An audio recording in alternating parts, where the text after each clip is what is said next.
Well, hi, good morning, and thank you so much for joining me in my shop. I'm going to continue on with the mixer board here, and I'm just going to get right down to trying to clean all the controls at this point for two reasons. One, it's got to be done, and two, this just may eliminate some of the hum and buzz that I'm encountering. Now, before I start, first you can probably hear a funny sound. That's my computer. When I first started up, and the fans are cold, one of them, the bushings are worn out on it, and it makes a horrible sound. There's still a little bit of it left, but it'll disappear shortly. So that's not a hum or anything coming from any of the electronic equipment, the microphones or that. It's just, if you can hear it, it's just my computer fan complaining. So number two, I've caught up on all the comments, well, at least up until last night. I didn't look at them this morning. I jumped right in my shop here because time is a little bit limited, and I have to thank all of you who are following along so closely in what I'm trying to do in my shop and offer your very knowledgeable and experienced ideas and opinions about what's going on with this mixer and my other projects too. And some fantastic ideas for me to consider and think about. I can't thank you enough. The experience I have at this end is fantastic. It just keeps getting better, in fact, because of comments that I receive. That you know, I'm often as I guess generally in life we all are on the fringe of our knowledge. In this case, I'm not even on the fringe of my knowledge. The fringe is, I don't know, I don't know where it is when it comes to something like this. And the comments I receive are really helpful, really make me think. Yes, in many cases, I'm further down the road than the videos I'm posting, and some things have gone through my own head eventually, or I make mistakes earlier on that I figure out as I go ahead, and then I see comments related to that on the earlier videos. I hope you don't feel frustrated as you watch the videos as I post them, and you realize, you know, what you were saying 2 videos ago. Really, it doesn't matter. An example is discovering this thing wasn't stereo. You know, if you're knowledgeable, you know right off the bat that it's not stereo. In the sense that you plug in stereo plugs. This is not a stereo plug, but I'm just waving it around. Hey, here's one. Yes, that you're trying to use something like this, or I'm trying to use something like this, and you as a knowledgeable viewer know fully well right from the start that I'm off track. So I hope you don't find it frustrating as you try to put me on track, but then discover that, in fact, 2 videos later I kind of figured it out for myself. Not a waste at all. Other people are watching these videos who are less experienced. There could be somebody out there who has one of these things and doesn't know what to do with it, and they're watching this video to figure it out, and theirs has problems different than this one, and all your comments can be completely valid for their situation, even if the odd one's not so valid for mine. But again, I can't thank you enough for making this a wonderful experience at this end. I feel fearless. I feel like I can take on anything. For instance, I got a phone call yesterday from someone who owns a jukebox. Oh no, totally different from the one I take care of. And I am no, see, there, my fan just quieted down. I guess the bushings got hot enough finally. You know, I'm no expert in jukeboxes, except for the one I'm currently taking care of. That one I'm developing some expertise on through brute force experience. And oh, here comes another one for me to consider. This other one, though, is a privately owned one, and I don't know if it's going to go ahead or not. We'll see how it develops. But I feel much less fearful in taking something like that on, knowing that there are people who are going to watch videos. I'm assuming, you know, if things go ahead, I will shoot videos, and who will offer again advice. Sometimes just ideas that are coming to mind, and other times ideas that are based on real knowledge and experience. I appreciate all of it. So what I'm going to do now is I'm going to try to remove one board at a time, starting with this top one. Remove the board, look on the other side, probably exclaim, wow, there's a lot more stuff here than I thought, and go from there. My one of my first questions, for which I don't have an answer, is, do I have to pull all these knobs off up here in order to drop the board out? Or are all these things fixed to this metal plate? And I think maybe I can figure this out. I think I already have the answer. Here. Do I have to pull all those knobs off because I can't drop this board because all the controls are going to come with the board? So, as pointed out to me in a comment, sometimes these boards get into trouble because people working the controls apply pressure through the control onto the board and cause weakened solder joints and stuff like that. And I've certainly seen this tons.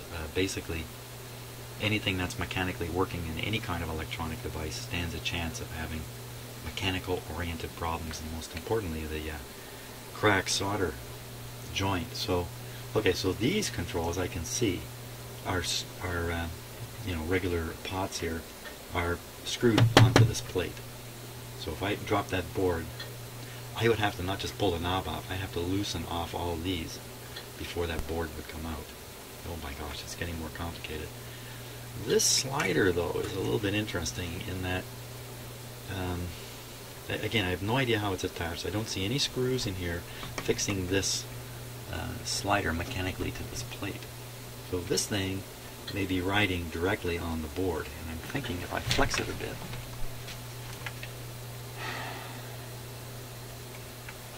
I don't even see how the connections can really line up with the control. There should be, well, let me see.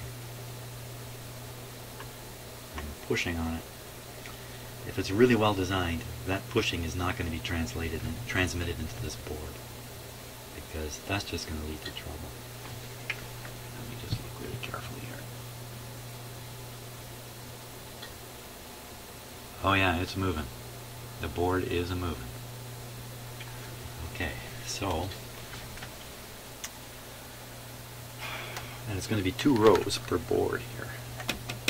2 rows of controls. Okay, let's just, there's only one screw holding that board in place, which is, well, maybe that ends the mystery. There's one screw down here. Oh, well, I think the mystery is ended. I think I figured this out. Okay, so those boards are held up by all the nuts that are underneath these knobs. I'm going to be pulling them all off shortly, so. Oh man, how do you... Wow, there's no keying to these knobs. That's the sound of Draper in the background. There's no keying to these knobs, so when I put them back on, I'm going to have to be really careful to get them lined up right. Not to worry about that now. I have to take all these nuts off. I think these nuts are what are holding that board up. Back here, there's no similar way of attaching the board to the plate here, the circuit board to the plate. Better be careful of my language. So that's why the screw is here. Well, okay, off you come.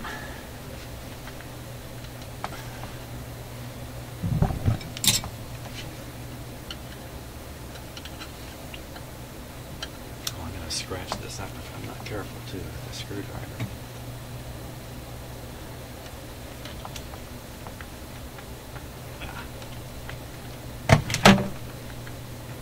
It's one thing to pull off a couple of tough knobs, but I got a whole pile of them here. I'm going to be worn out by the end of it. Okay, so I'm not going to make you watch me pull these knobs off. I'm going to get all these knobs off. That way, if the video's not running, I can say dirty words and stuff while I'm doing it. Okay, I turned on the video because the radio show is about people who comment on news articles. Hey, you guys comment on my videos. Have a listen. I don't know, like, holistically everyone who's doing that. Another, I think, example of a website where the comments are really a value add, but it takes a lot of effort to make it that way, is Gawker's Kinja platform. They've made a huge investment in building that sort of proprietary commenting technology, which involves a lot of up and down voting and approval by the staff, and there's a whole system the staff can use to approve or deny commenters or block them, so on and so forth. And that's because, right, the whole idea of Gawker from the beginning has been a gossip website where your audience can provide reporters with tips that eventually turn into stories. So for that system to work is really essential to how that website is supposed to work. They don't charge for it, but they do put a huge effort into moderating it. There's also noticeable that at Gawker they originally had this idea that commenters and writers for Gawker were essentially going to be equals on the platform, and in the last few months they've started to move away from that, and I think they've decided that actually they need to keep the two separate. Commenters can have their own whole Kinshasa sites, but the Gawker writers are going to be writers in their own space, and they're going to take precedence again. Well, that doesn't surprise me at all, because readers are not journalists, and you have writers and editors who've spent careers devoting themselves to write clearly and accessibly, and then you expect readers to be able to just pile on and be able to write in the same way. I don't think that's possible.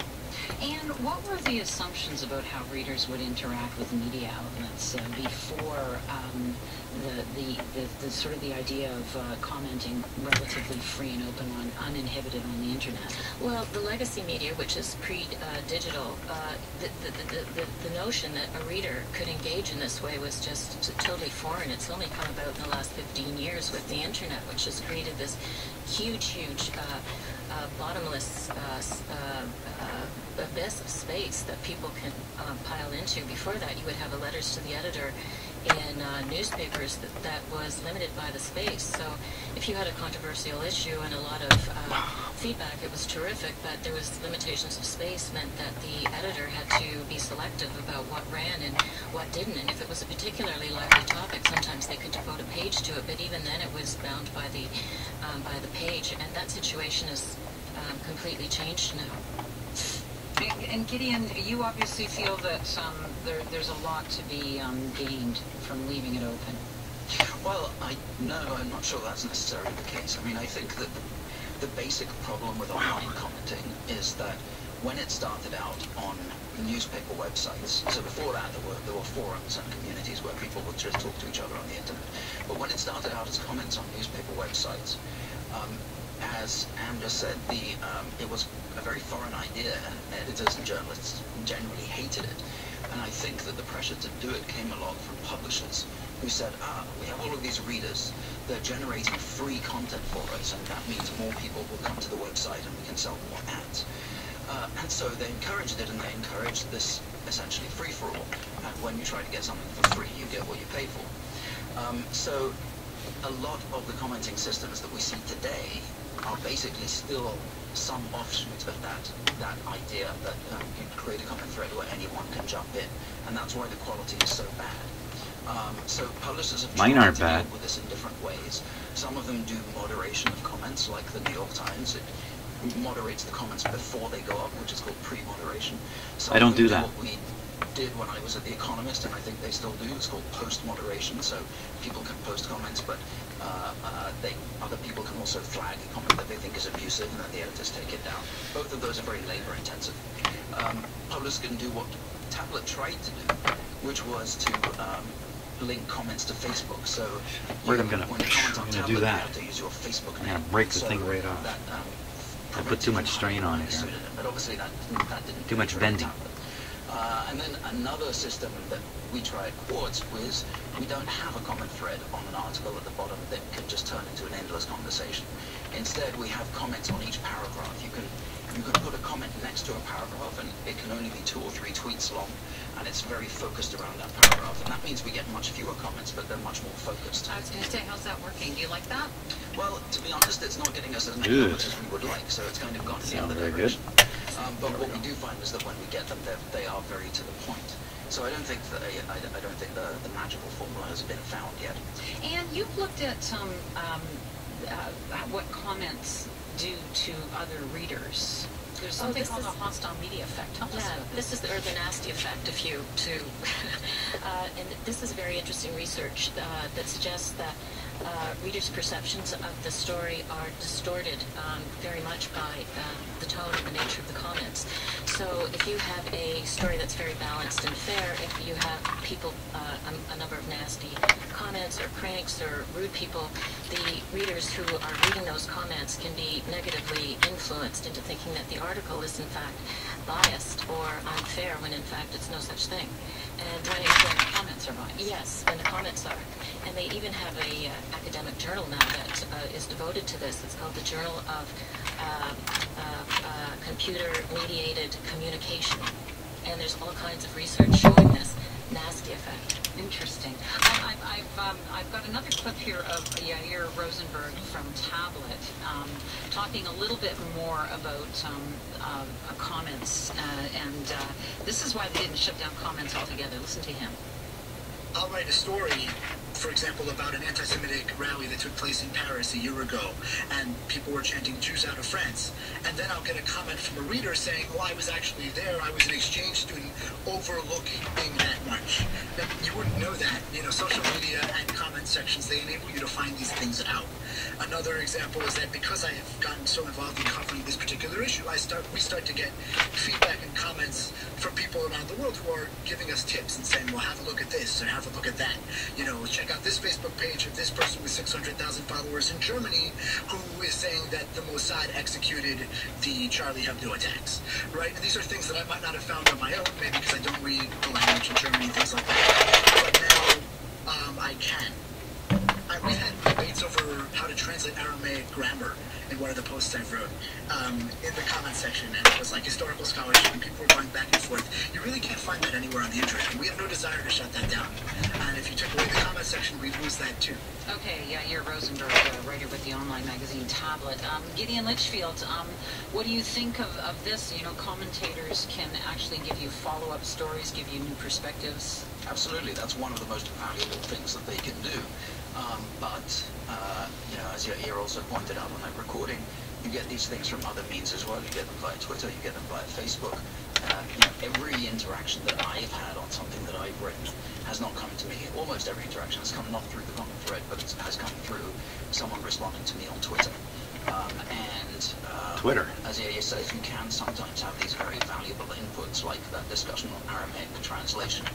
But that leads me to the question, well, would that Aramaic scholar pony up the money to write in Tablet's comment section? No, possibly not, and then that would be lost. I think, sorry, yeah, it's also important to just recall, right, that Tablet Magazine is a niche publication. It has a pretty specific focus, so it's going to draw a pretty specific population of people who are interested in having a certain kind of discussion, which makes it hard to compare what that comment section community is going to feel like, right, because that's what it's all about. It's like making a safe space where people can have a more in-depth conversation, whatever the barrier is to entry, in this case, small fee, but that's what it's about. It's hard to compare that to like a general interest magazine or national publication or something like that, because these are people who are seeking an outlet. Don't even need to branch. And probably therefore have more incentive to want to talk to each other, right? I think that safe space is really important, in that your readers feel welcome and that it is okay to comment. And one of the things about this nasty effect is when there's too many nasty comments, it makes people with thoughtful, intelligent things to say hesitant about wading in. I mean, who would want to wade into a discussion that's become vitriolic or just awful? You know, you just wouldn't. So I think that's why it's absolutely so key to moderate, and I disagree about the paying to engage. I think they're paying to comment, because I think it would draw people who are committed to the publication and are more invested in it, who are going to pay for it. And you know, it's interesting because a lot of sites allow you to actually comment on other people's comments. The Globe and Mail specifically, I think even CBC, you can reply to the replies. And I don't know, I mean, sometimes I go and I read these and they're rather entertaining, but they're also really frightening that people engage the way they do. You know, some of this, like, what do you do about that if you don't? Well, I think when you're an anonymous commenter, the sky's the limit, and there's this phenomenon called disinhibition, which allows people, under the cloak of anonymity, to behave in a way they'd never behave in a meeting or in any other public space. So that's the other reason I think this will be an interesting, the tablet experiment will be interesting, because really it's like people are having to put their money where their mouth is, and they're going to have their name where their name is. Yeah, so if you're not, I agree with that. going to put your name to it and speak up for it, like, why should you have the privilege of saying it? Well, the tablet, you already have to put your name to a comment in tablet, but even before this, because as I said, they're using Facebook for their commenting system. But what about more online publications doing that and enforcing people to put their real names? Oh, well, how do you check that? Well, it's interesting because at Ryerson, one of the first year exercises that the students That's a school I went to, need is Ryerson. these streeters where they have to go out and talk to people, and they're not allowed to use any of the information they get unless people will give them their names. So this is kind of verification is like, you know, the number one thing about journalism. So here you have a publication that's, you know, going to all this work of, you know, Here it putting comes. it out, and then you have readers come in and anonymously tear it apart. I think they, you know, if they have something to say, they shouldn't be afraid to put their name to it. So, Hung up here. Gideon, what's the proper balance between encouraging an open exchange and allowing I wanna bend it. trolls to take over? I mean, there is, you know, there's no one size fits all. I think You can it's feel telling wires that pulling. Tablet, Back. which isn't as I think Interfering as here. in each publication, has not been able to solve this problem so far. Because if you can't have a safe space discussion among interested people on a publication that caters to a very particular community and very particular issues, then where Ribbon can you cable have it? right here. I think that for any publisher, this has to go back to a question of, you know, you have to start from zero and say, what am I trying to achieve with my comments? And what value are they bringing to me, and what value are they bringing to my community? These wires are connected And here. if the purpose is to generate traffic, then throw it wide open, invite as many people as possible, and don't care These about connectors the are rules. riveted If in. the They're not purpose coming out. is to These ones are generate screwed in follow-up back here. tips for reporters, then I may have to loosen them off. possibly don't use a comment section, but you know, do it over social media. If the purpose is to have a discussion among experts, then basically vet each person who wants to comment. Nothing is and, easy. Moderate their comments very heavily. So it really depends on what you're trying to achieve. And I'm wondering, Oh, Carolyn, we're out here. when it comes to publications, there are lots of ways to communicate on the internet. You don't have to go to the site of any publication. What's the percentage, or what's the breakdown? Any idea? In terms of readers who are using social platforms? Yeah, versus the actual online publication sites. Well, I think it's important to remember, like, if you're using Facebook for your comments, that's tied to your actual Facebook account, so that makes it a bit easier, but also the boundaries are blurred, right, in terms of where you actually are online. This is pretty much conventional wisdom, but Twitter is less of a platform for readers to communicate with journalists, although they obviously If do there all wasn't the bad time. solder joints But in it here, is a there will place be for when I'm done. journalists to communicate with each other. If I can push the and do connector some off here. reporting Alright. and research. I don't think that there's a huge number of people on any social platform, number of readers on any social platform who are there to comment on stories. I think if there was one, it would be Facebook, but by and large, there's not like a huge population of people who have the impulse to comment to begin with. And what do you think the balance is between that open exchange It's and coming looser and looser shutting as I down work it. trolls, Carolyn? I mean, I think that the micropayment barrier makes a lot of sense to me. I think it really depends on your website, right? Like when Bloomberg or Reuters Pay me money shut to down comment their on my comments, those videos. are businesses that are framed around wire services to an extent. They're very generalized news. It would be really hard to manage the population of people who are trying to read that news and comment on that news. But when you have a smaller focused community, if you have a sense, you know, as you're getting a sense of who your reader is, that those people are really committed to having that discussion with you, I think there can be a I didn't lot take of all value the, in providing a place for them to have covers that off. conversation and a safe space for them to have that conversation. But they've And I think fallen it's off really because there's important nothing also holding to them on. remember These the little toll that this can guys. have on the Could've lost journalists them. themselves. And where Roll you down the decide back of my what bench and you scroll through your gone comments, forever. and it can be kind of scary, especially for women online, and it's not limited At to least comments. every one of these, There's a great article bring the from whole a few thing down movies at actually once. a year ago in a new inquiry about the people who moderate comments, I think I not can just see on up in here news now. websites, but you absorb a lot of hatred that way, and it can be an emotionally taxing job. And I think it's important for publishers to remember that you can't just sort of throw journalists in front of that barrage of hatred and expect them to be okay with it or happy about it. So that's a part of the challenge too, in addition to the business and making sure the reader is happy. Okay, well, we have to leave it there. Thank you, all three of you, for being part of this discussion. Thank you so much. Thank you.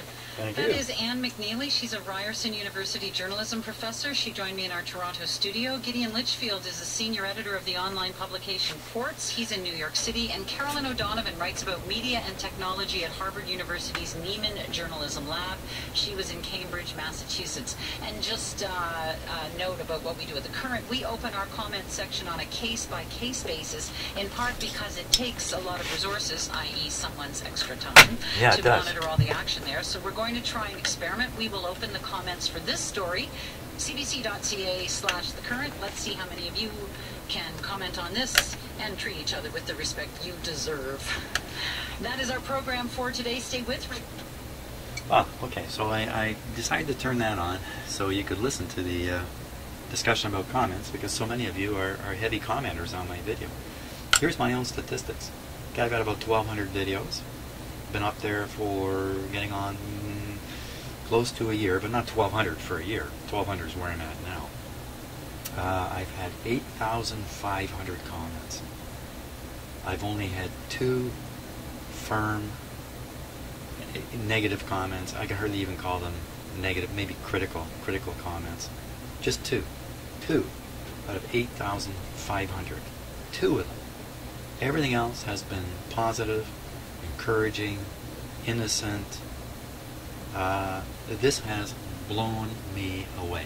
Just totally blown me away. When I started into this, I had no clue what I was doing. I didn't even know what a YouTube channel was. I came into everything I'm doing video-wise backwards. Totally backwards. And one of the things that scared the heck out of me was posting videos of me struggling with this work and then getting people commenting back, "What are you doing? You don't know what you're doing. You shouldn't be on YouTube. You're an idiot." I still am nervous if I let a lot of comments back up, because occasionally I can't read them for a couple days, and then there's 20, 30, 40 of them there.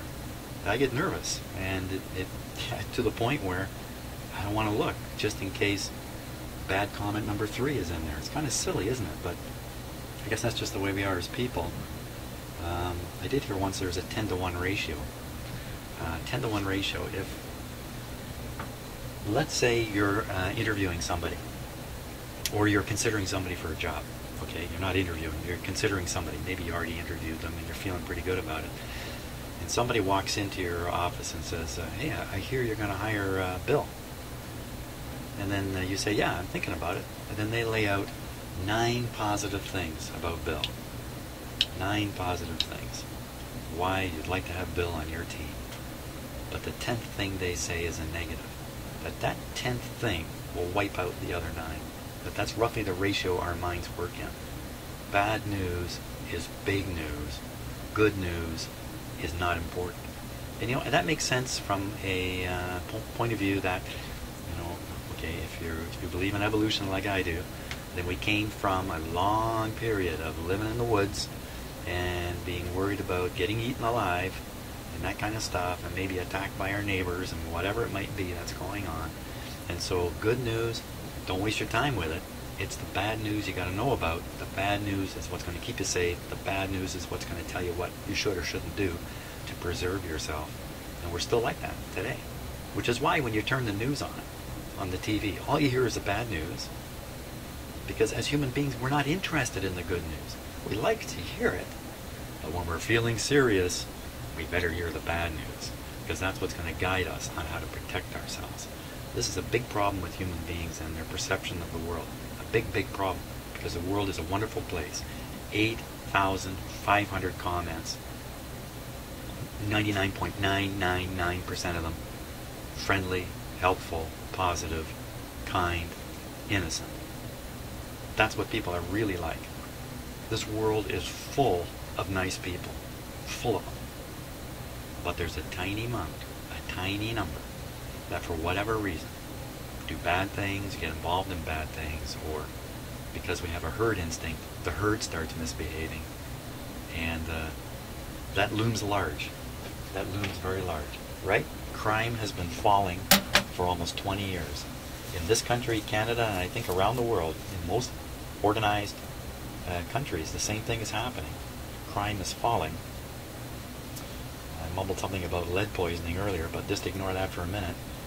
Crime is falling, yet we hear officials get on the TV, get on the radio, and talk about the dangerous world we're in today. We're not in a dangerous world. The world is not dangerous.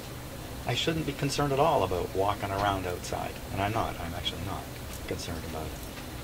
But, so, I thank you all 8,500 comments.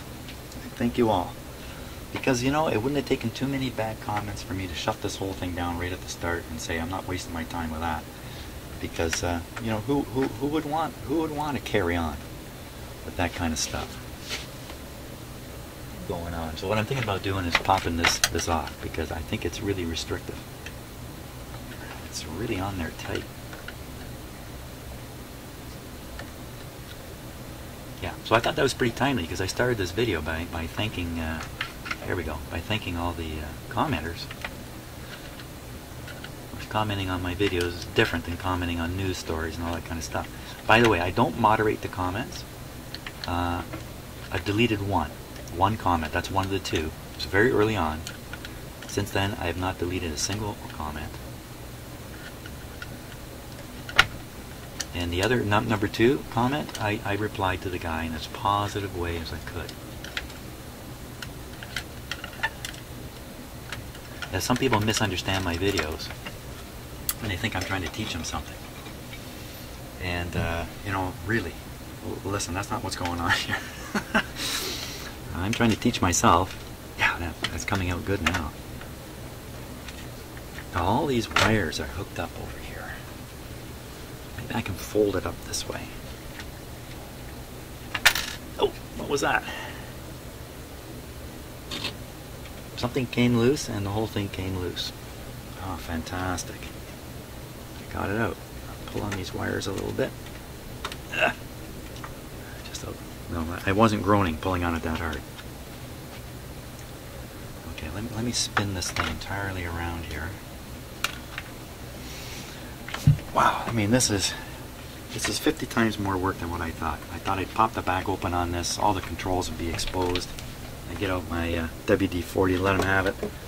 15 minutes later, she'd all be done. Oh my gosh, no, this is not the situation here. I have pity for those technicians who worked on this kind of stuff and do today in a professional environment, and the companies that run this kind of stuff, because owners have no clue what effort goes into doing this kind of stuff. No clue. There we are. There it is. It's loaded with little capacitors. There's a couple electrolytics down here. Oh, all along the sides here. Lots of resistors and all the controls.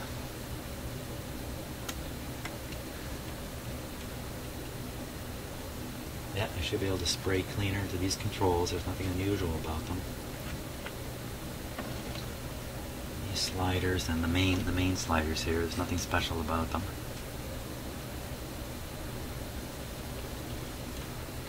One of my difficulties here is I'm trying to operate this.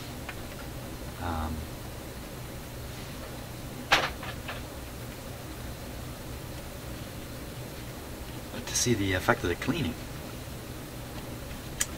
Yikes. Yikes. Can I say that one more time? Yikes. I'm trying to figure out how to stand this up.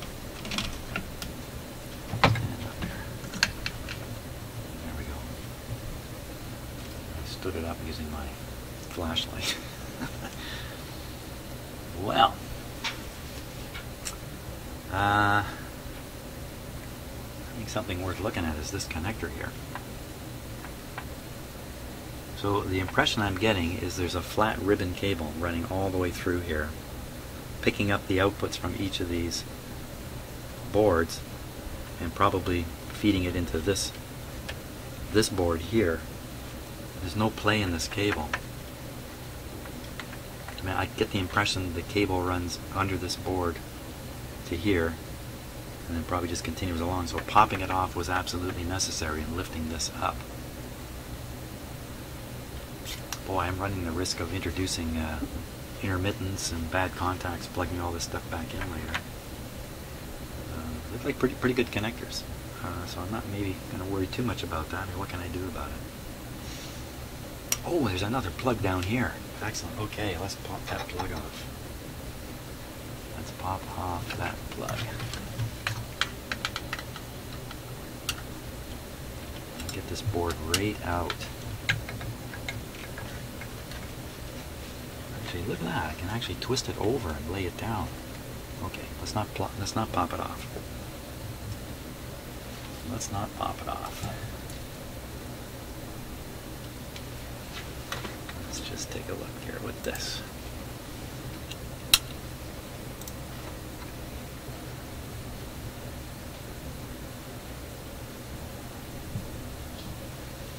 Oh yeah, somebody finally spotted my gigantic vise. Yeah, I have this gigantic vise. Here, look. You kind of see it back there? Yeah, what you didn't notice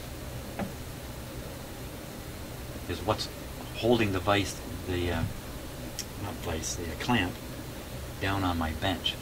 I got it weighted down. I'll show you what I got it weighted down with. My camera will tip here if I'm not careful. Yes, it's actually a chunk of track from the Toronto subway system. Can you believe that? I have a piece of the Toronto subway track. Thank you, Scott, for that. And after carting it around for many years, it's finally become useful. So, okay, you know what I'm going to do? I'm going to stop at this point before I do any more and think about the situation before I'm doing something dumb. But it looks very straightforward at this point. Looks like I can just repeat this process on each of these 4 boards and get it done. And if I can't test them in place, I can certainly work them back in to their spot before screwing them up tight, test everything, and if there's a problem, pop it back out, clean some more, or whatever it might be.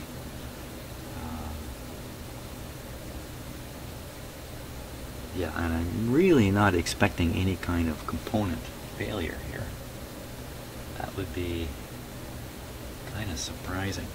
Okay, let's just go one step further and take a closer look at the components here. I think that might be a good idea. Just bear with me for a moment here while I turn on my focus panel.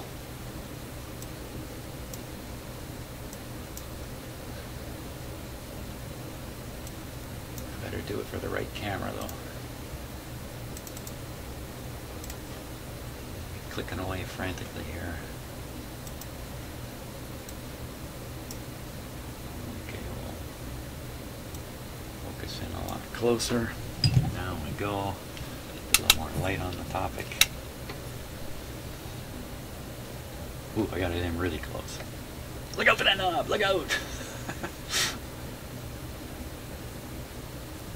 Okay, this resistor here caught my attention. Nah, it's just shadow. Man, what are the chances that these would burn out? I mean, nil, really. There's nothing going on in here that would burn anything out. Lots and lots of electrolytic capacitors. Phew.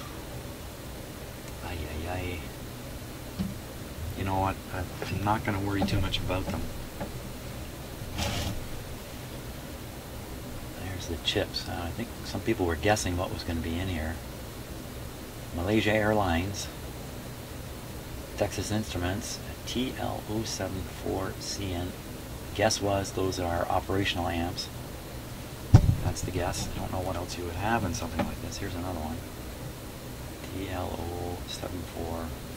TL074CN, same thing. And they're plugged into they're not soldered into the board, they're plugged in. A good thing or a bad thing, I don't know. Little teeny tiny capacitors, diodes there. Oh, I haven't seen a transistor yet. Who needs a transistor when you've got those supposed operational amps here? It's getting a little tough to get my camera right in here. But the board is not covered in dust. There's a large electrolytic. There's another one kind of back over here. A larger electrolytic. Those might be worth changing, but you know, again, I just don't like changing stuff for no good reason. I'm guessing this stuff is probably all just fine. Well, a whole pile of diodes, like a bridge. Why would that be?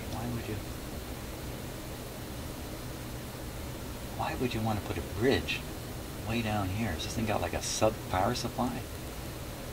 No, you don't want to feed AC power throughout this thing, and that's going to be a risk of humming, I would think. There's more diodes here. These are more like signal diodes here. Oh boy.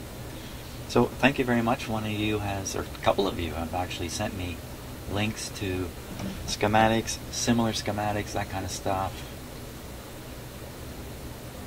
What is that thing right there? I have to guess it's a capacitor. It's kind of, maybe it's a coil. It's kind of weird looking. Red. Everything's weird about it. Red, something red. Now, let's just take a look at these sliders up here. The meat and potatoes of this thing. They don't seem particularly rugged to me. You can see the dirt and grime that's gotten down into them. See on the actual board, sorry, it's in the dark here.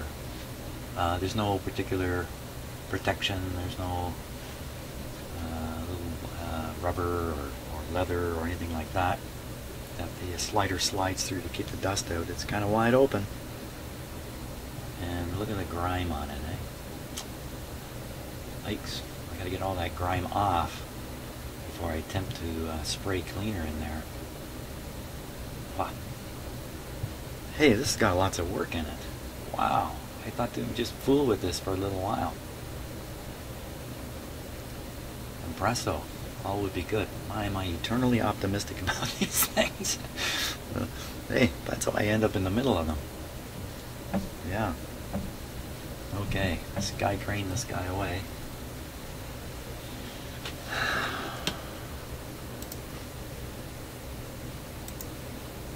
Yeah, I think that's pretty good. That's pretty good for now. I think I got a few other things to attend to. That's a one single 33-minute video. I'll be able to post this fairly rapidly. I'd like to keep you following along as closely as possible on this because I certainly need the input. And maybe I'm smart to post this and see what comments accrue before I start. And by the way, I'm on my way to using WD-40 in these things. I know there's a wild discussion about it, endless discussion about what's good and bad. But based on my experience and the experience of someone else who's been doing this kind of stuff for 35 years, maybe even 40 years, WD-40 seems to do the trick. And it's not going to break my bank either. Okay, so thanks so much for watching. Once again, thanks for the comments on this and all your comments on the Viking receiver. Look, I will get back to it. I will get back to that beast because I do want to get it working and I do want to get it done. This guy is actually a secondary matter. This is not anybody's. In particular, I could break this thing in pieces and no one would care. And maybe that's what I'm actually doing.